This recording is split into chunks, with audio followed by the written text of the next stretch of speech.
Oxe, realmente temos dúas historias impresionantes, e dúas historias que teñen que ver con xente maravillosa, con xente con moito talento, e que ten que ver con dúas persoas que teñen que ver con este programa. É curioso, é casualidade ou non, pero quixémola xuntar as dúas historias. A primeira historia é dun chaval que acaba de sacar un libro e que seguro que o coñecen todos vostedes, porque xa é moi famoso en todo Galicia e no que non é Galicia. Hoxe ven a pintar a mona. Isto é bonito, bonito de dicir, porque esta persona hai moitos anos empezou a facer comedia aquí, desde nada. E hoxe para ele ten que ser moi emocionante baixar esas escaleiras que vai baixar, seguro que sí. Hoxe ven pintar a mona a Land Rover Champi Muro!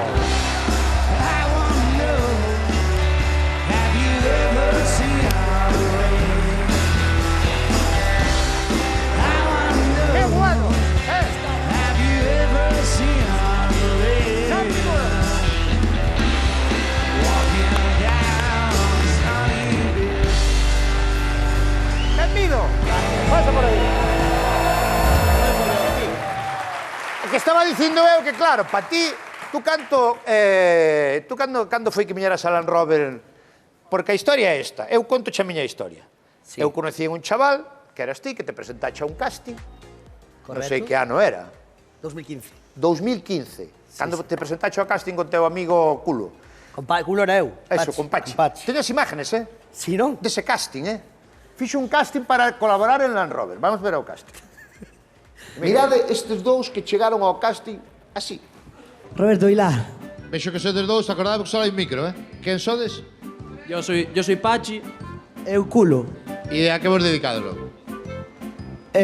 Basicamente non facer nada. Facemos vídeos e o que vai salindo. Facedes vídeos donde? En internet. Que ano dixeche que era? 15? 2015, sí. Buah. E aí dese casting viñestes aquí e empezastes a traballar aquí, a colaborar. Sí, entón eu a túa historia conozco desde aí. De un chaval con outro chaval que colaborabades aquí, facíades cousas, facíades vídeos, que estaban chulos, estaban graciosos, pero, bueno, aquilo durou unha temporada, eu despois perdinche a pista e despois me entero, como uns anos máis tarde, de que a túa historia é unha historia brutal de superación, porque tuveche uns problemas gravísimos co xogo, ca ludopatía, que te rehabilitaras, que pudeches salir adiante. Buah, eso xa me impactou, creo que nos vimos naquele momento, en algún momento, e despois vexo que, uns anos máis tarde, te empezas a facer vídeos en internet, a facerte máis famoso, máis viral cada vez, e agora a vivir. A vivir e ser un profesional e un tío con moitos seguidores e con moito talento. E aquí estamos, despois de 11 anos. Séntate, esa é a miña historia, claro. A túa seguro que é a mesma, pero do outro lado. Eu, cando foi co do xogo, eu pedinlle axuda a miña familia un martes 13 de outubro de 2015 e o día seguinte fixen o último programa aquí en directo, o de Land Rover, que estaba psicológicamente morto. O sea, o día antes enterouse a túa familia do teu problema? Sí, o día seguinte aquí en directo... Ostras, porque se lle tuvo que ser para dicirlo á familia... O día máis duro da miña vida, pero o día que empezou a miña nova vida tamén. Ao final... E por que ese día tuveche que dicir? Xa non había... Xa non aguantaba máis. Primeiro pides axuda polos cartos. Tes deudas polos cartos e a partir de aí, pois... empezas a ver xente que ten o mesmo problema, identificas con eso e ves que o que tes é un problema de adicción, claro. Ostras, ese detalle exacto, creo que me dixeche unha vez, pero non o lembraba. O sea, que o día anterior a que o último programa teu de Land Rover, comunicas a túa familia, vale. E a partir de aí, que pasa? Entendo que o proceso que se conta un pouco no libro.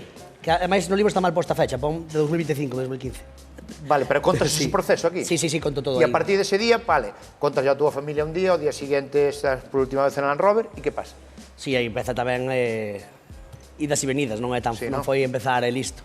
Houbo recaídas, houbo pensamentos suicidas, houbo momentos moi duros. Todo eso contalo aquí? Sí, todo eso conto aí, sí.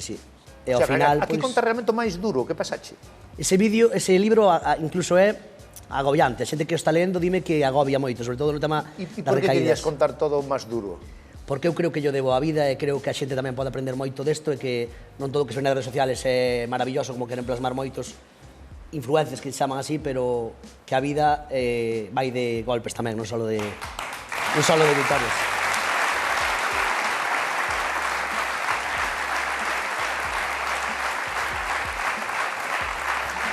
A mí gusta particularmente, bueno, teño che cariño, evidentemente, pero me gusta moito a túa historia porque demostra que no noso oficio a ti gusta a comedia e tú ahora vives da comedia. Eso é, a min, é unha frase que me parece maravilloso, porque a mí me encanta vivir da comedia.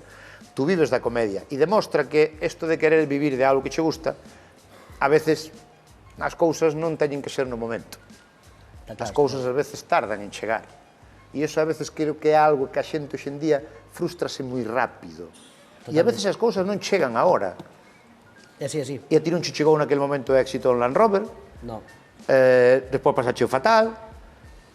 Volviche a estar ben, volviche a pasar fatal. E agora estás vivindo o éxito como comediante, creador de contenido, tendo a túa propia empresa.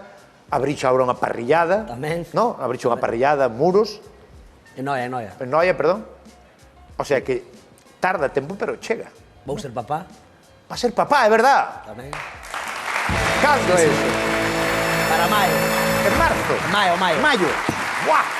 Sí, señor. A vida ahora empeza a devolvelas, non? Pouco a pouco. Porque entonces tú, desde cando querías dedicarte á comedia? Eu cando empecé ca comedia foi un pouco como vía de escape a miña realidade, que era xa tiñas o problema de ludopatía? Sí. Eu sempre digo que da vía de escape se converteu na zona de confort e a partir de agora no meu traballo é do que vivo, non? É como ti sabes ben que nadie que facer reír algo moi serio. Eu casi todo o que sei da ludopatía e dese tremendo problema, a verdade que eu sei por ler cousas túas, escoitarte ti, e témolo falado algunha vez, eu sempre me chamou moita atención o tema destos locales que hai de apostas deportivas, que agora hai tantos, por tantos sitios, e eu, que xa me considero un pouco maior, vexo a chavales moi novos, chavalas moi novas, e me dá a impresión a veces de que están bebendo fora e que entran e apostan, non sei, me resulta un pouco extraño eso, supoño que estará legislado ben, pero eu vexo extraño eso, non? Eso está legislado autonómicamente, cada comunidade, porque non é lógico que ahora puse unha máquina de apostas, en Galicia é legal que este nun bar, e nos bares como vas controlar eso? Como no bar pode haber de apostas deportivas? Hai, en Galicia hai. Isso é peligroso. Bueno, teóricamente un menor non pode xogar. Teóricamente non. Pero que has mandar o camarero controlar quen xoga e quen non xoga. Ao final, nos casinos bingos sí que hai control de accesos con o que se pide o DNI a todo o mundo, pero nas salas de xogos non. E ao final eso é... Estamos falando de que non só son menores de idade, sino hai xente que é autoexcluída, como pode ser eu, que me autoexcluo, eu entro aí, se me piden o DNI non podo entrar. Tú avisas... Creo que, non sei como vai, tens que firmar algo para que non che deixen entrar en ningún sitio. Pero cuidado con eso, que outro día li unha noticia no Faro de Vigo, non sei se o biche, dun home en Vigo que estaba excluído, el mismo se excluiu para que non lle deixaran entrar, e queixouse porque lle deixaron entrar. Non lle pediron o DNI. E hai un caso que un tocou a lotería e non pudo cobrala porque estaba excluído, pero comprala sí que pudo. Perdón? Tocou a lotería. Se estás excluído non podes cobrala? Claro, non podes cobrala. E foi a cobrala e hubo un jaleo. Vale. Porque estaba autoexcluído, entonces, pero tampouco pode... Entonces que devolvan os cartos cando... Se eu xogo que mos devolva, non? Se non me deixen cobrar despois... Tremendo, Hai unha...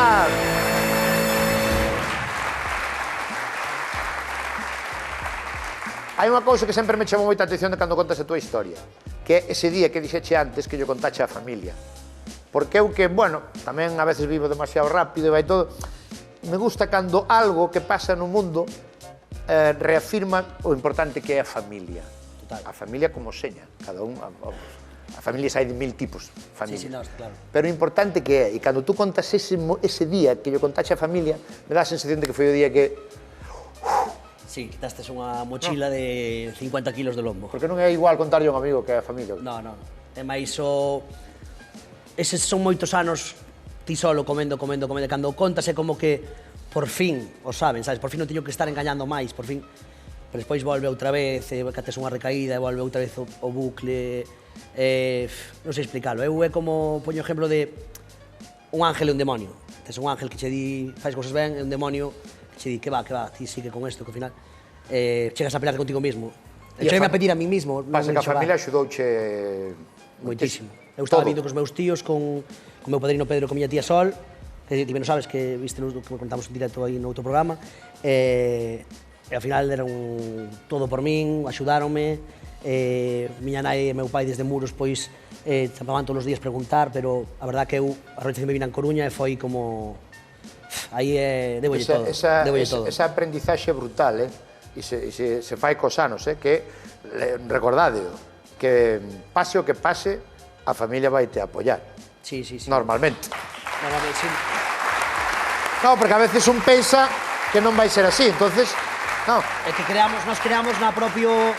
Claro. Cousas que creamos escenarios que non pasaron, entón, e se yo digo, e se tal... A ver, que sí, que che pode caer unha bronca, e ao final unha persoa que ti contas o problema real, ves que estás con ganas de salir deso, estás afogado, se non te axuda, pois por moito que sea de tua sangre, igual non a tua familia, sabes?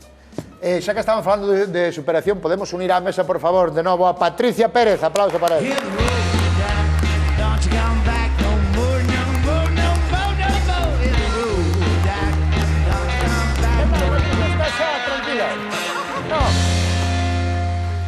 Que Patricia tamén protagoniza unha historia de superación. Bueno, Luís e Patricia, bueno, os dous. Non, máis Luís. Pero... Que che parece este chaval, Pois encántame, Con estaba cantos anos tes? escoitando. 32. Con 32 anos. O que pasa é que me encantaríame que nos contaras como entras neste mundo, porque ti contas no teu libro que eras un neno feliz, incluso con altas capacidades. Eu creo que o contes para que a xente se dea conta que unha persoa normal pode, con unha vida feliz... Pois isto é como o que fuma, o primeiro cigarro, pois algo social, os amigos, algo que igual está... Pero a túa primeira aposta cal foi? Foi €1 nun partido de póker con os amigos, con 4 amigos, éramos 5, €1 cada un. Pero €1 xogando, non en internet, sino xogando. Presencial, sí. E así pouquiño a pouco. E así pouco a pouco, eu despois sí que era que estaba que xa empecé co internet, cos datos de miña nai, porque eu tiña 14 anos. En internet, que apuestas deportivas ou póker? Eu empecé co póker primeiro. Cal é o máis peligroso? Cal é a apuesta máis peligrosa? Eu penso que agora mesmo as apostas deportivas por la inmediatez e porque tamén dan esa falsa sensación de control, de aposto que gano Madrid, pois eu que entendo de fútbol, eso ao final é azar, que as cuotas están postas por algo, e si que dá esa falsa sensación incluso para os pais, Claro. Meu fillo apostoulle ao Madrid, como unha quiniela, como un... E entendo que se ganas, eso sempre se di, que se ganas o príncipe ainda é peor. Claro. Din, non? E despois tes amigos que ganan sempre. E cando Porque empezas... nunca din que perden. Claro, porque che dice eu ganei e non ganaron. Claro. Ou cando ganaron, só che contan cando ganaron, e cando perden un chodín. E cando empezas a aislarte? O sea, cando empeza aí o mundo este oscuro? Porque chegas a quedarte aislado. Si, eu... Home, supoño, non? Eu Todas as adiccións... Eu chego a facer unha cousa, sempre digo que é unha anécdota, eu cheguei a falsificar as notas para suspender. De aprobar todo, e poñer que suspender a 2 para quedar no verán co ordenador. Tú eres un bo estudiante. Sí, pois que suspender a 2 para quedar no ordenador, poder xogando ao póker tranquilo sin que nadie molestara. Cantas Estaba estudiando. Moitas horas. E despois, cando podes as apostas deportivas, era madrugadas tamén, porque te apostaba de noite, poñía despertador ás 2 da mañá, mirar como iban as apostas, volver a apostar, era un... E que pasa na tua vida para dicir hasta aquí? Que aí é cando empeza pois ese tormento e Primeiro, o que dixen antes, polas débedas, é como... Ti primeiro ves un problema económico, non? Que ao final o económico... Pero chegache a deber? Primeiro non me acordo que si foran 10 ou 15.000 euros, non me acordo. Fora xa eran moitos cartos para un chaval de 22 anos que estaba estudiando. Pero ti onde sacabas os cartos? Eu estaba no Land Rover e dixeño do banco que iba a cobrar moitísimos cartos. Que va? E que me fixeron descuberto. E cando chegaba a hora de que iba a cobrar esos cartos que non existían... Financiaba o banco, digamos, de alguma maneira? Sí. Deixábancho? Deixábamos confiando en que tú... Cunha fecha. E ao final... chegou un momento que chegaste hasta 15.000 euros? Sí, por aí era así... E aí é cando tens que dicirlle á familia, claro. Claro. Porque xa non che quedaba... Primeiro, o do banco flipou, claro. E a tua familia estaba contigo. Sí, ademais foi o día do nacemento do meu primo, Mauro. Estábamos todos de celebración e ao final, despois da comida, soltei eu a bomba. Pero xa o tiñas decidido ou decidicho nese momento? Tiño decidido, pero cando me saleu sí que saleu un pouco impulsivo. Foi como, xa, solteino. Así que me acordo ese día foi todo... Que difícil ten que ser eso. Foi todo choros, lamentos, pero xa o pouco tempo, os minutos, xa empezou a mellorar. Aquí estamos. E tiveches Vamos a mirar... recaídas? Tiven moitas. Sí, non? Tiven recaídas, tiven 4 ou 5, moitas foron moi seguidas, e despois de 5 anos sin xogar volvín a ter unha recaída. Fíxate. E agora hai E pouco... como foi o día despois desa recaída? As recaídas todas foron diferentes. Houve algunhas que eran como moi dramáticas, outras moi didácticas, E outras foi, a de levar 5 anos sin xogar foi como un golpe de realidade de isto para sempre. Porque eu iba, claro, eu tiña en redes sociais, axudaba xente, falaba do meu caso, era xa convertíame como nun símbolo da ludopatía, e ao final foi como, chaval, aquí, isto para sempre. E sí que é verdad que desaprendí moito. E todo eso está aquí. En La vida no es un juego, un libro que recomendamos moito. Sí, porque está escrito moi como si o estiveras contando. E sabes por qué? Porque conta o mal que o pasou, eso sempre é interesante, o mal que o pasou unha persoa que ahora mismo ten éxito na vida. E iso é a maneira de aprender. Eso e a pregunta máis importante que che quería facer. Que che pasou no pelo? No. Metíme na lavadora con roupa de color. Espectacular. Con roupa de color. Isto foi hoxe, antes de vir. É que tú tes como un peluquero que é un crack, que se chama Sion. E faiche esas movidas. Mira pala para que che vexan esa movida deste lado. Mira, pala. Para onde? Para onde? Pali, mira pali. Aí. Espera, unha cousa. Ese peluquero que é un flipao. Ese pode vir un día aquí e facerme a mí un peinado dese? Claro que pode. Ostras, estaría ben. Claro que pode. Non, digo en serio. Sí que sí. Pero un que me quede ben. Claro, calquer cousiña que te poñas. Non, digo en serio, Mañá a mellor non, que non dá tempo, pero para lunes pode vir. Ti podría Porque creo que fai de futbolista famoso. Sí. Fai os do Depor, fai os a moitos. E moitos artistas, cantantes. E sobroulle spray do Depor. Sobroulle spray do Depor e...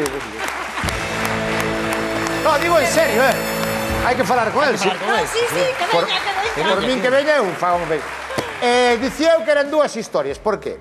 Unha rapaza que se chama Antía tocaba e cantaba nas rúas de Vigo, nas rúas de Coruña, que non é vergonza ninguna, que é algo moi bonito, tocar e cantar na rúa para o músico. E vemos imaxes de Antía, que era unha rapaza que estaba tocando aí nas rúas de Vigo, nas rúas de Coruña. Non sei como chegou a nós, pero nós por alguén coñecímola e veo a Land Rover a participar nun xogo que había que adiviñar quen cantaba. Era un xogo que eran dúas personas e había que adivinar quen cantaba. Mirade como cantaba. Sientes lo mismo que yo. Dime que me quieres, dímelo. Cuando zarpa el amor, E aí, esa rapaza que tan bonito cantaba aí nese xogo, tempo máis tarde apareceu neste plató da man de Néstor Pardo, cantando en directo con Néstor Pardo, algo tan bonito como isto. Non lo recordo? dime si quieres caer al anochecer en un campo infinito y ver al ayer dejarse inmolar. Que bonito canta. Pois esa rapaza, uns meses despois, é a gañadora de La Voz. Aí o vemos. Foi gañadora de La Voz. Vemos, por favor, aí está, Antía Pinal. Que ben, noraboa. Gañadora de La Voz 2025. Está que flipa, e nós temoslle moito cariño. E é tan bonita a súa voz como a ela, que está aquí hoxe para darlle un cariño. Antía Pinal!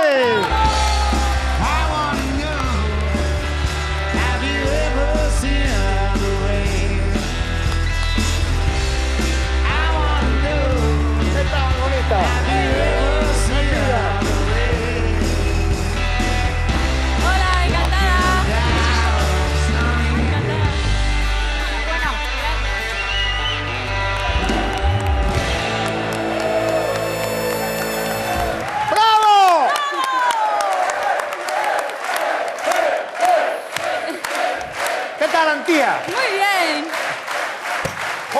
Emocionei meu agora a ver os vídeos. Sí. É que é outra historia brutal, eu que sei, a veces a xente busca ser famoso, ou ser famosa, ou ser rico ou rica, e ao final o que hai que facer é o que che gusta, e se sai ben, sai ben. Eso é. Pero, que pasou? Ganache a voz. Fíjate, no me lo creo ni yo. Bueno, a mí non me extraña, tes unha voz increíble. Sí. É que é normal que ti, que a voz que tes, ganes un concurso que se chame La Voz. De todas formas... bonito canta, Casi mellor que non o creas, de verdade, porque así eso permitirá disfrutalo máis, sabes, e ser consciente de todo o que che vai pasar. E agora xa non vas poder vir aquí con nós, porque vas facer giras como Bruno Mars, por aí. Claro. No, creo que fichou por unha gran compañía sí, de sí, música, sí, xa, claro. Sí, Podes dicir por Universal, non? Sí, sí. Ostras, Pero a mí siempre me Seguirás ha... vendo, Sí, sí, a mí esto es ¿Qué como quieres mi hacer casa. ahora? ¿Qué quieres hacer? Pues nada, pues ahora sacaremos ahí alguna cancioncilla, así muy chula. Pues cuando saques canción ven aquí a... ¿no? A promocionarla, ¿no? Claro. Home, claro que se Yo aquí encantada, la verdad. Claro. Aquí estás moi ben, a que sí? Sí, y me venía y digo yo, joder, hace un año, bueno, casi un año desde que vine aquí. Hai un ano? O sea, bueno, Da fue última como... vez? Yo creo que fue como Non sei, por abril Néstor. o por... Cando cantou, sí, habrá un Un ano. año. Para Parece mí, que fue ayer. O que fixeche con Néstor foi precioso, pero o que fixeche cando foi o concurso de Camela, podemos facer un cachiño do de Camela, acordas? Sí, claro. Ese é brutal, un trociño de Camela. Dime que sientes lo mismo que yo. Dime que me quieres y me voy. Qué bonito. Qué bonito.